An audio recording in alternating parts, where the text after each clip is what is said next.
जो औरत अपना जिस्म किसी गैर महरम के लिए तन्हाई में पेश करती है, अगर इतनी खुशी से वो अपने महरम के लिए मुयस्सर आती तो सवाब कमा लेती।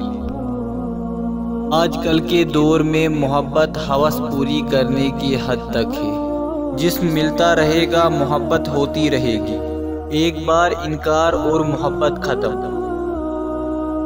जब ज़मीन तुम्हें तंग लगे तो आसमान की जानिब देखना, नम आँखों से मुस्कुराना और कहना, अच्छा तू ऐसे राज़ी, मैं भी ऐसे राज़ी।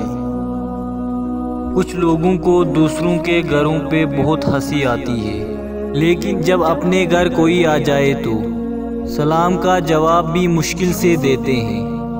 नफ़रत में एक बात बहुत अच्छी होती है, आप पहचाने बहुत जल्दी जाते हैं।